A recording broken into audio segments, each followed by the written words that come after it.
नमस्कार छात्रों, स्वागत है आपका आपकी संस्कृत कक्षा संस्कृत विद सीके में। आज हम पढ़ेंगे कक्षा नवम का संस्कृत और आज का पाठ है द्वादश पाठ लौह तुला लोहे की तराजू। सबसे पहले देखते हैं हम लोग पाठ प्रवेश। तो प्रस्तुत पाठ विष्णु शर्मा द्वारा रचित पंचतंत्रम नामक कथा ग्रंथ के मित्रभेद नामक तंत्र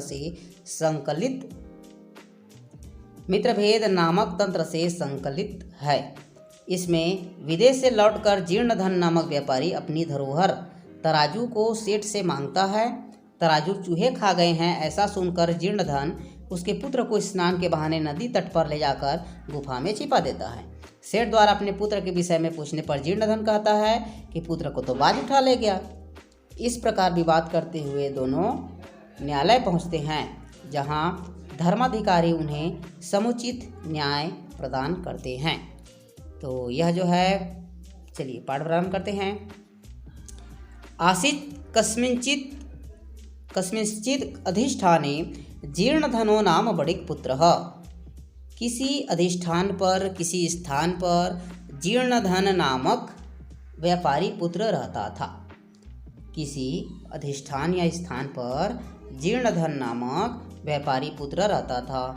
स च विभवक्षयात् देशांतर, वह धन की कमी के कारण देश से बाहर गंतुमिच्छन व्यचिंतयत्, मतलब उसके पास धन की कमी हो गई थी, धन नहीं था, धन खत्म हो गया था। तो उसके बाद धन की समाप्ति के बाद या धन की समाप्ति हो जाने पर देशांतर, देश से बाहर गंतुमिच्छन व्यचिंतयत्, जाने का उसने सोचा। तस्य च गृहे लौह घटिता पूर्व पुरुषोपार्जिता तुला आसीत्, उसके घर में लोहे से बनी हुई पूर्वजों के द्वारा उपार्जित की हुई, अर्थात पूर्वजों के द्वारा कमाई गई लोहे से बनी हुई तराजू थी उसके घर में। तो ताम च कस्यचित् श्रेष्ठिनो गृहे निक्षेप भूताम, और उसे कस्यचित् किसी श्रेष्ठिनो गृहे, किसी श्रेष्ठ के घर में निक्षेप भूताम अर्थात होता है धरोहर के रूप में रख करके देशांतरम प्रस्थितः, देश से बाहर वह चला गया। मतलब उसके घर में उनके पूर्वजों के द्वारा कमाई हुई जो तराजू है वह थी, तो उसको किसी सेठ के घर में धरोहर के रूप में रख करके वह देशांतर, देश से बाहर चला गया, प्रस्थितः। ततः सुचिरं कालं देशांतरं यथेच्छया भ्रांत्वा पुनः स्वपुरमागत्य तम श्रेष्ठिनम उवाच। ततः फिर सुचिरं कालम, लंबे समय के बाद देश के बाहर से यथेच्छया इच्छा अनुसार भ्रांत्वा घूम करके पुनः स्वपुरम आगत्य, पुनः अपने देश आकर के, अपने गांव आकर के तम श्रेष्ठिनम उवाच, उस सेठ से बोला, भोह श्रेष्ठिन, हे सेठ जी, दियताम में साह निक्षेप तुला, मुझे मेरी धरोहर रूपी जो तुला है उसे दीजिए। तो वह जो व्यापारी पुत्र है बाहर देश से घूम कर की इच्छा अनुसार से आता है और उस सेठ से कहता है, जिसके पास वह अपनी तुला, अपनी तराजू जो है धरोहर के रूप में रखा था, कहता है कि हे सेठ जी, मुझे मेरी धरोहर रूपी तुला दीजिए। तो स आह, वह बोलता है, भोह नास्ति सा, हे व्यापारी पुत्र, वह तो नहीं है। त्वदीया तुला मुस्कैर भक्षिता इति, तुम्हारी तराजू को जो है चूहे ने खा लिया है। अब बताओ भला, कोई तराजू, लोहे से बनी हुई तराजू को चूहा खा सकता है क्या? तो झूठ कौन बोल रहा है?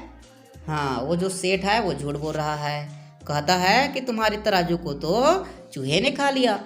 तो जीर्णधन आह, अब देखो, अब वो जीर्णधन जो है सोचता है कि ये तो झूठ बोल रहा है, अब मुझे इसकी तराजू, मेरी जो तराजू है उसको कैसे भी करके इससे निकलवाना है। तो वह जो है बोलता है उसको, सेठ को, कि भो श्रेष्ठिन, हे सेठ जी, नास्ति दोषस्ते, इसमें कोई आपका कोई दोष नहीं है। यदि मुस्कैर भक्षितेति, यदि उसे चूहे ने खा लिया है तो इसमें कोई आपका दोष नहीं है। ईदृगेवायं संसारः, यह संसार ही ऐसा है। न किंचिदत्र शाश्वतम अस्ति, इस संसार में कुछ भी शाश्वत नहीं है। शाश्वत मतलब स्थिर, इस संसार में कुछ भी शाश्वत स्थिर नहीं है। परमहम, अब देखो, अब उसको क्या है, एक युक्ति सूझती है और वो कहता है परमहम, परंतु मैं नद्याम स्नानार्थम गमिष्यामि, नदी स्नान के लिए जा रहा हूँ। तत्त्वम आत्मीयम, फिर आप अपने आत्मीय को अर्थात अपने पुत्र को, आत्मीय शिशु में नम, अपने प्रिय पुत्र धनदेव नामानम, अर्थात आप अपने प्रिय पुत्र धनदेव को मया सह स्नानोपकरण हस्तम प्रेषय इति, मेरे साथ स्नान करने की सामग्री पकड़ के भेज दीजिए। अब उसको युक्ति सूझता है और बोलता है कि हे सेठ जी, आप अपने आत्मीय पुत्र, अपने प्रिय पुत्र धनदेव को मेरे साथ स्नान करने की सामग्री पकड़ करके भेज दीजिए। तो सश्रेष्ठी स्वपुत्रम उवाच, वह सेठ जो है अब वो भी क्या करता है, अपने पुत्र को कहता है कि वत्स पुत्र पितृभ्यो वयम, ये तुम्हारे चाचा हैं, तो स्नानार्थम यास्यति, तुम स्नान करने के लिए इनके साथ जाओगे। तस्य गम्यता में तामनेन सार्धम, मतलब तुम स्नान करने के लिए इनके साथ जाओ, स्नान करने के लिए इनके साथ तुम जाओ। तो अथासौ वडिक पुत्र, अथासौ वडिक शिशु स्नानोपकरणम आदाय प्रहिष्टमनाः तेन अभ्यागतेन सह प्रस्थितः। अब वह जो व्यापारी पुत्र है स्नानोपकरणम आदाय, अर्थात स्नान करने की सामग्री पकड़ करके प्रहिष्टमनाः, प्रसन्न मन से, तेन अभ्यागतेन, उस आगंतुक के साथ प्रस्थितः, चला गया। तथानुष्ठिते स वडिक स्नात्वा तम शिशुं गिरिगुहायां प्रक्षिप्य तद्द्वारं बृहच्छिलाच्छाद्यं सत्वरं गृहमागतः। वहाँ पहुँच करके वह व्यापारी पुत्र स्नान करके क्या करता है, उस शिशु को, एक नदी के किनारे एक पर्वत था, पर्वत में एक गुफा था, तो उस शिशु को गिरि गुहायाम प्रक्षिप्य, वहाँ की एक गुफा में छुपा करके, तद द्वारम, उसके द्वार पर बृहत् शिलायामाच्छाद्य, बहुत बड़ा पत्थर रख करके, सत्वरम गृहमागतः, शीघ्र ही क्या कर लिया, घर आ गया।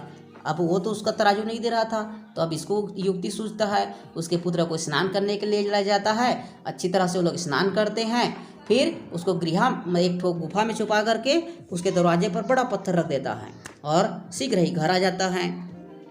पृष्ठश्च तेन वाणिज्य, आकर के वह जो है वाणिक पुत्र, वो जो व्यापारी है पूछता है, वो जो है पूछता है सेठ, भोः अभ्यागत, हे आगंतुक, कथ्यताम कुत्र में शिशुर, कहो कहाँ है मेरा पुत्र, त्वया सह नदीम गतः, जो तुम्हारे साथ नदी गया था।